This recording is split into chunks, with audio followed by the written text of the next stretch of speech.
Welcome to a new 2023 Subnautica gameplay series.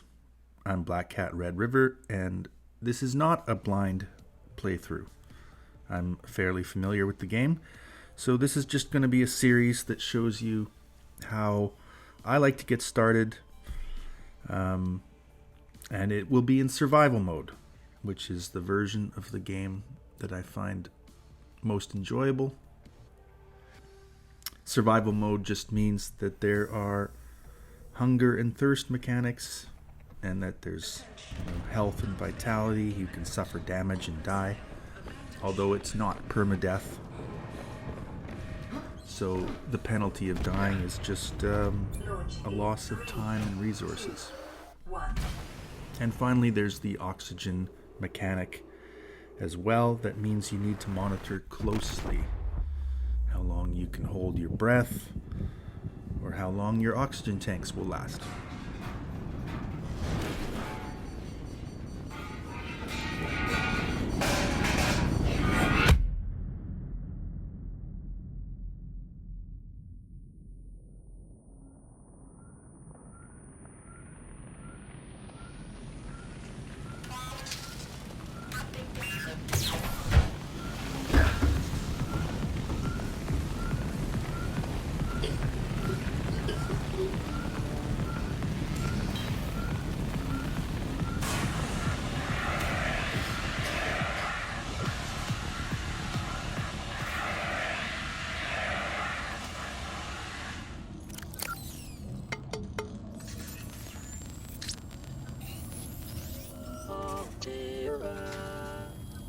You have suffered minor head trauma.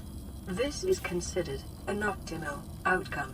This PDA has now rebooted in emergency mode with one directive: to keep you alive on an alien world. Please refer to the databank for detailed survival advice. Good luck.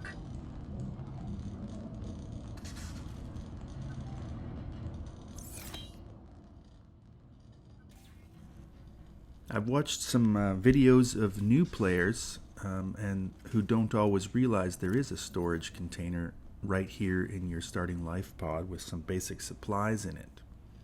Flares, food, and water. The flares are very helpful when it gets dark, before you've figured out how to make tools, including flashlights.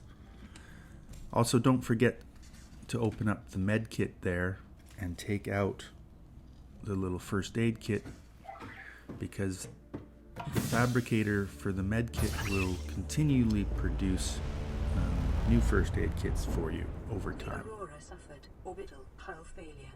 Cause unknown. 0 human life signs detected.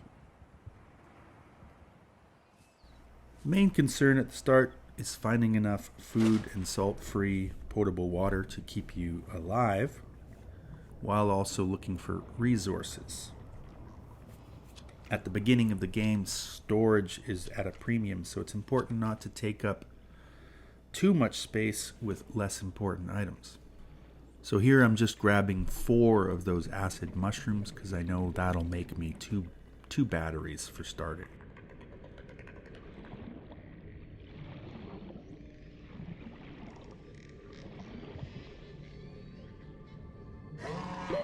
Oxygen. Try to keep an eye on the green O2 dial on the screen there. It tells you how many seconds you have left of oxygen.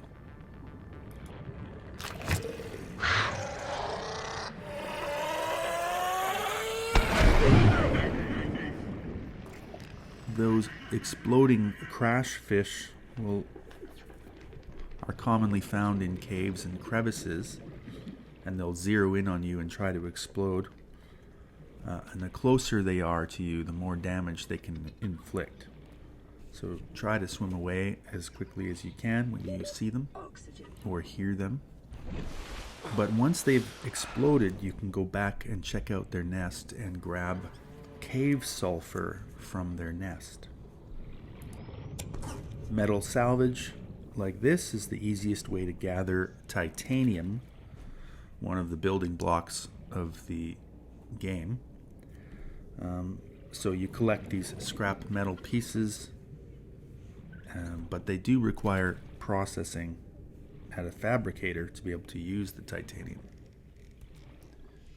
Another way is by breaking open these limestone rocks like this, and you have basically a 50-50 chance of finding titanium or copper, which is another essential building block.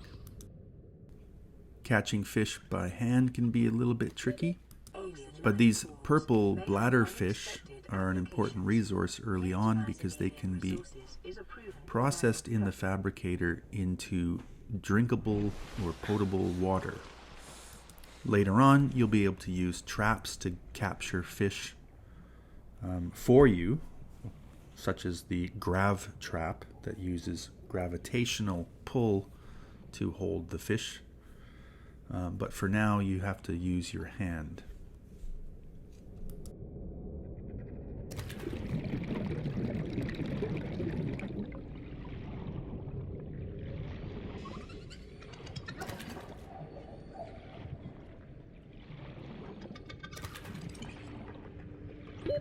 Oxygen.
The fabricator in the life pod is where you can check out the known recipes and their ingredients to give you a clearer idea of what to watch out for.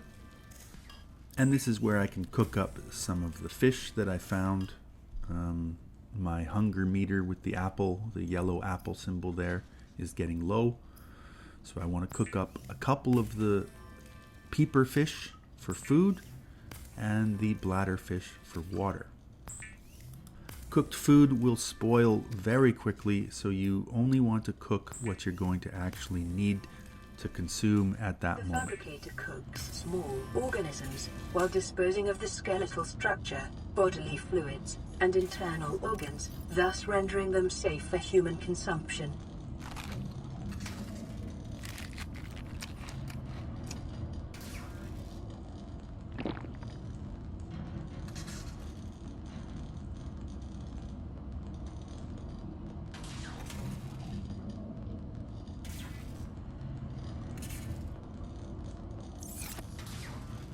The equipment section of the fabricator shows you that you can make a basic oxygen tank with only 3 titanium, so that's important and easy to get out of the way immediately. New blueprint acquired. And it automatically increases our air capacity from 45 seconds all the way to 75 seconds. Not quite double, but fairly close.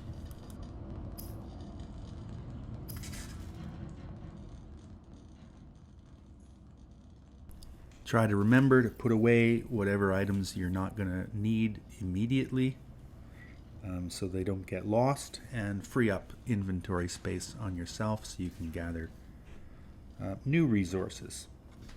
So the acid mushrooms, I'll need them later for making batteries, but we still need copper for those batteries as well.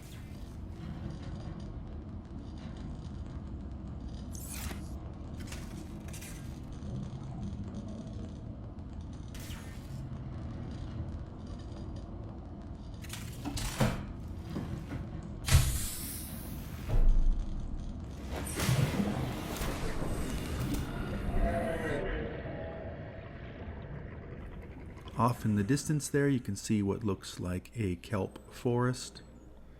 This is a forest of creepvine, easily visible from a distance due to their bright yellow seed clusters. These contain an important resource. Just be careful because of the large stalker fish that do inhabit these kelp forests. But you should be able to grab a couple seed clusters fairly easily and get out of there. The seeds take up a lot of space, four inventory slots per seed. So you're going to want to convert these in the fabricator fairly quickly, just to reduce the space that they take up. And they will make either silicone rubber, a kind of rubber fiber, or they can make a lubricant.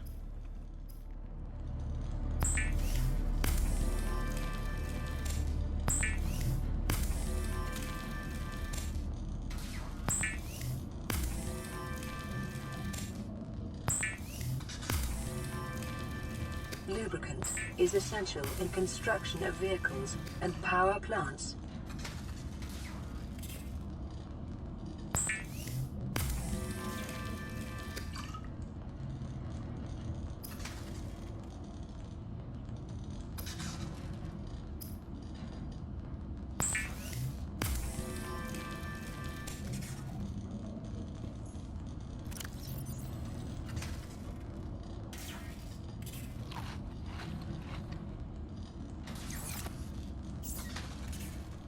Now the silicone rubber can be used immediately to make flippers or fins to increase your swim speed, and it can also be used with titanium to make your survival knife.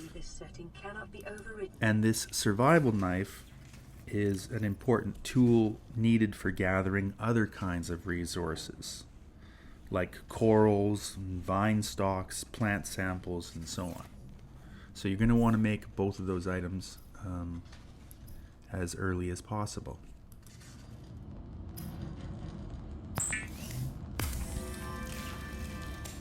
Weapons were removed from standard survival blueprints following the massacre on Abraxas Prime. The knife remains the only exception.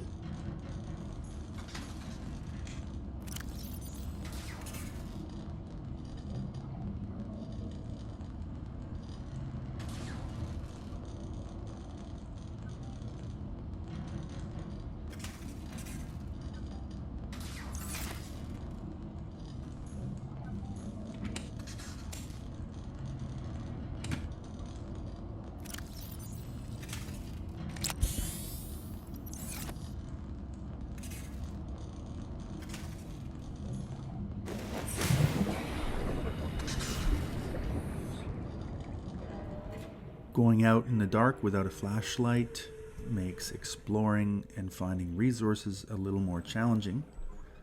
But we do have a couple of the flares that we got in the life pod emergency storage at the beginning of the game. You can put these on your hotbar and activate them and toss them, and there'll be a stationary source of light on the ground for you.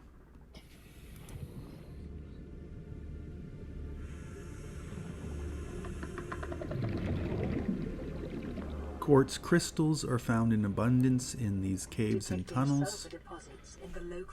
You need that to make glass for flashlights, as well as hatch doors, windows, solar panels, and other items like that. So grabbing a fair bit of crystal early on, at least 4 or 5 of them, is probably not a bad idea.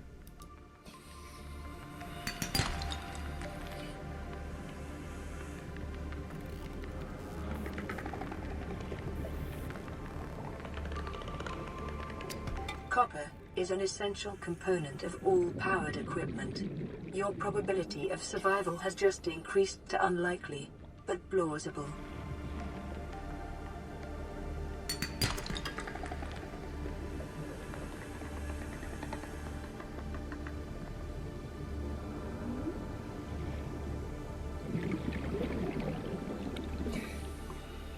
These distinctive purple brain coral give off oxygen, so you can hover above them and replenish your oxygen stores without having to go back up to the surface.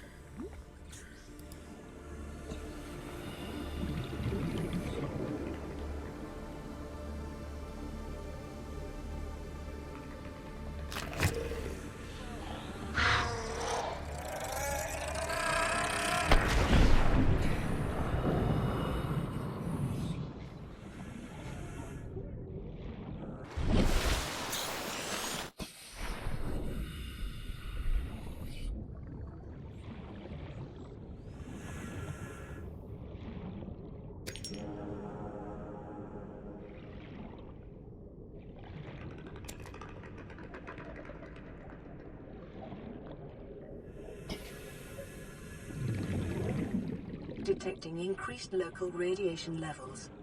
Trend is consistent with damage to the Aurora's drive core, sustained during planet fall.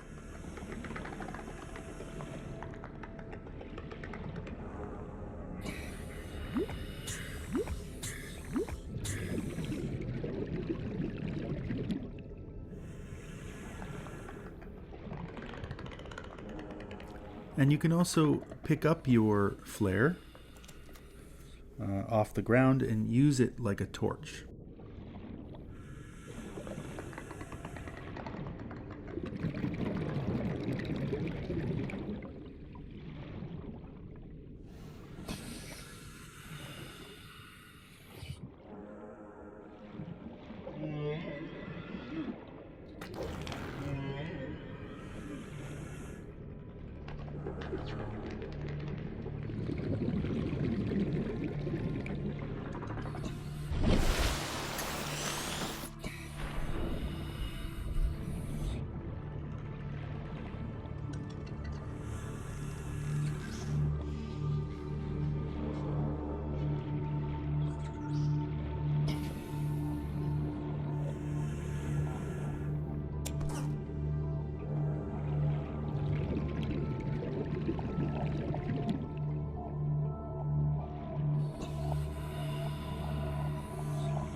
Oxygen.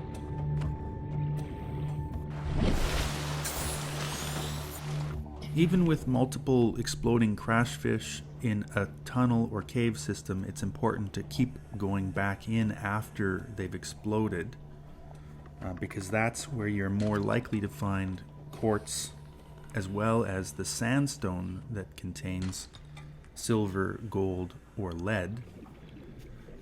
And it is the silver and gold that I'm mostly looking for right now.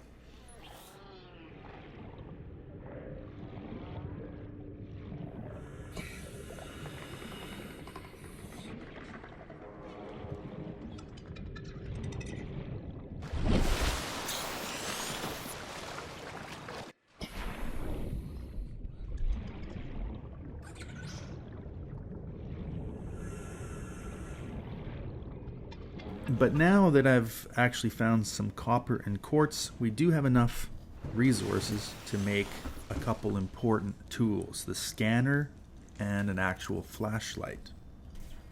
The flashlight's benefits should be fairly obvious, but the scanner is the tool that's going to allow us to scan resources, fish, but most importantly, tech fragments that will give us new blueprints or recipes for crafting. New blueprint acquired.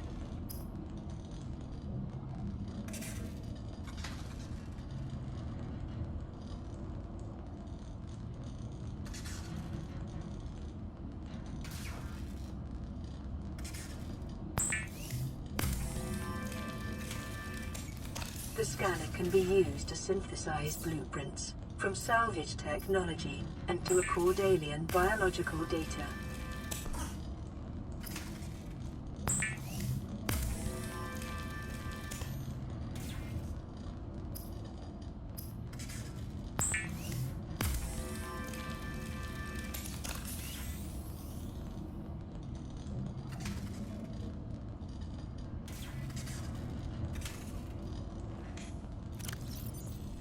And finally, the sulfur that we collected will also allow us to make our repair tool, which allows us to fix the power in the life pod as well as the radio in the life pod.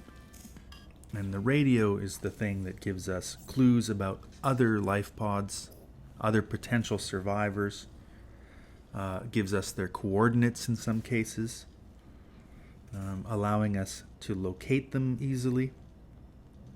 And locating these other life pods, as we will see in future episodes, is useful for information, for data, for lore about the Subnautica world, but also for acquiring new blueprints, and even for locating, new and unusual sites and new biomes.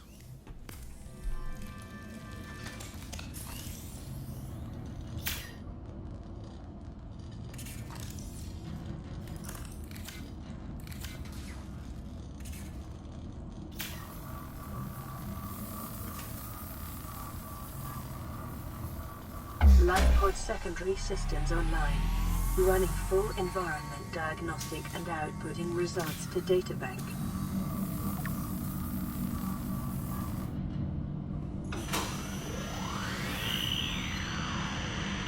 This is Aurora. Distress signal received. Rescue operation will be dispatched to your location in 9 hours. Continue to monitor for emergency transmissions from other life pods.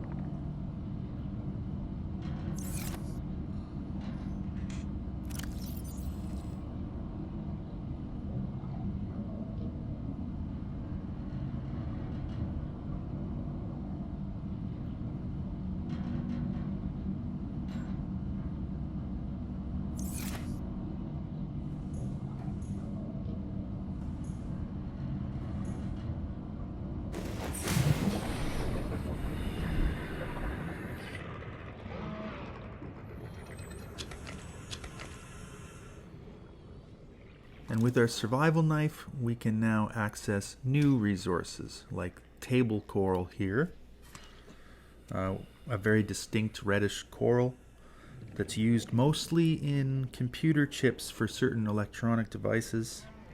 We don't need a lot of it, as it's very easy to come and find later. But we can also go back to the kelp forest or the creepvine forest and use our knife on the stalks themselves, which can be used to make a fiber mesh. 30 seconds.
The habitat builder is an essential tool that's going to help us build our own base.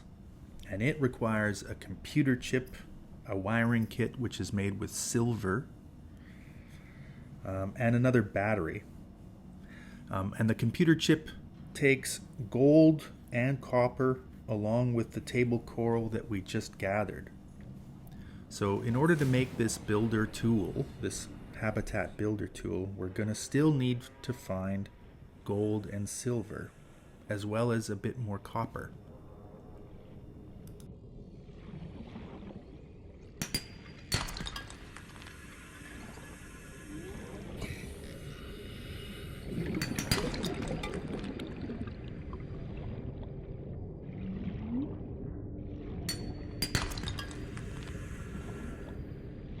This giant coral tunnel is a good place to find lots of limestone and quartz, but it also has side tunnels off of it that can be explored to search for the sandstone, where we might luck out and find the silver and gold that we need.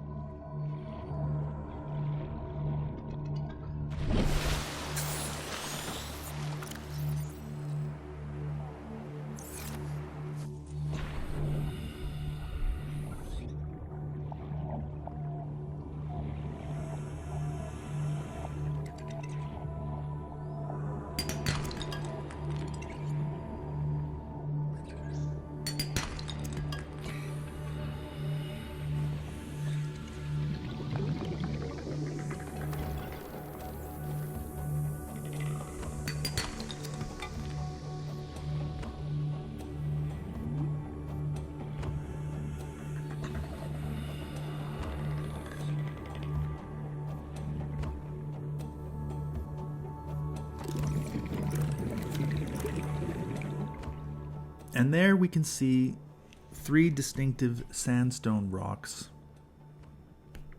visible. As you can see, they look quite a bit different from the limestone rocks once you know kind of what you're looking for.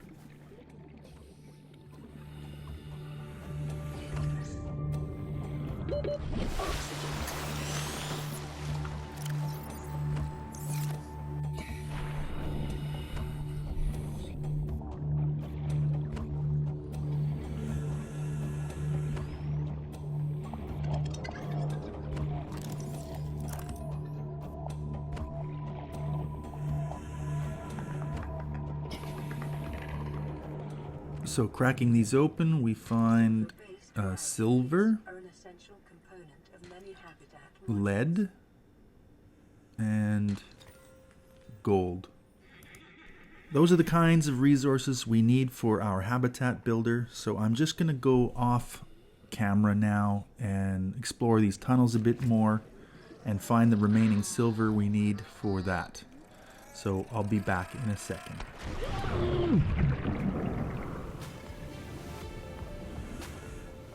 Okay, I went off camera and found another silver and gold and made myself a habitat builder already. And I had found some quartz and copper earlier as well. So we're now in a position to set up a very small starter base in the shallows.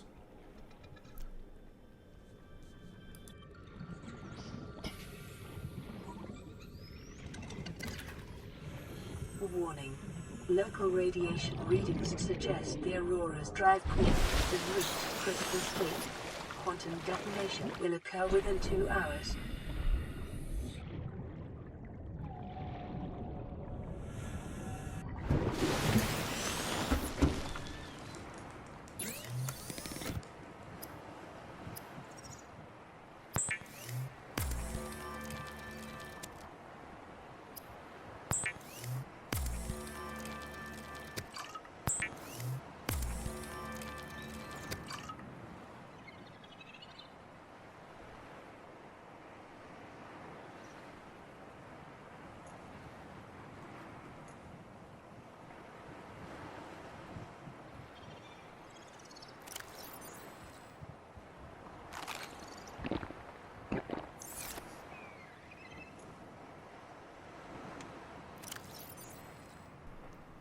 Now, there's 4 main reasons I like to build a starter base right near my life pod. One is just that the fabricator is already here, so you don't have to build a new one in the new base. There's also the medical fabricator, and it'll keep generating med kits for you. And also the life pod has its own built-in homing beacon, so you always know where home is. In the absence of one of the actual beacons that you can get the recipes for, that allows you to find your home base. And the other is that the radio is there, which is the thing that gives us basically quests to find new life pods. So for all those reasons, it's handy to build something small, temporary, right beside your life pod. At the beginning of the game, we don't have the large, round, multi-purpose room to use. We don't have that blueprint yet. But you can make do with the different basic assets just fine in the beginning. I like to use the cross-shaped intersection, this one right here, as my starting point, because it lets you add a hatch and basically expand in any direction you want. So I'm just going to add a straight corridor to the back side of my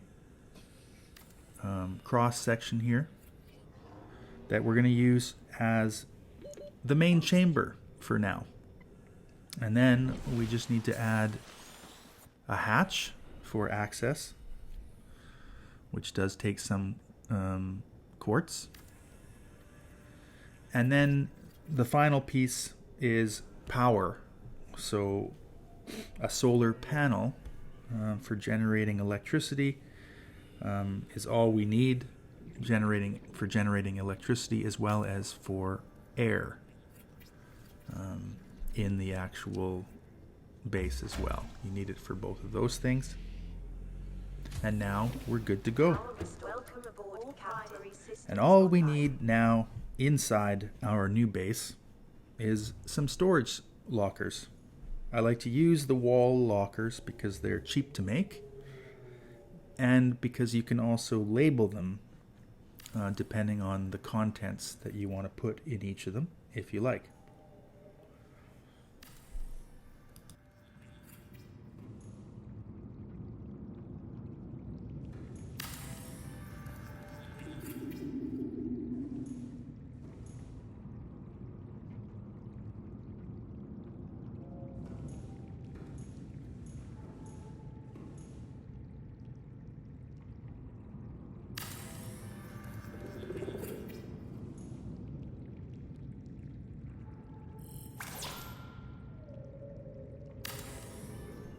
And there you have it, more than enough storage to get us started gathering resources. Between the equipment in the starting life pod and this new storage space, we've got everything we're going to need to begin venturing out deeper into the waters. That's probably a good place to wrap up this first episode, now that we have our starter base set up. Next time, we'll probably want to venture a bit further out in search of Aurora wreckage fragments, or in search of other life pods, to see what can be scanned or salvaged and what new blueprints or recipes can be learned. Hopefully, staving off hunger and thirst and avoiding predators in the process. But that's it for today. Until next time, safe travels.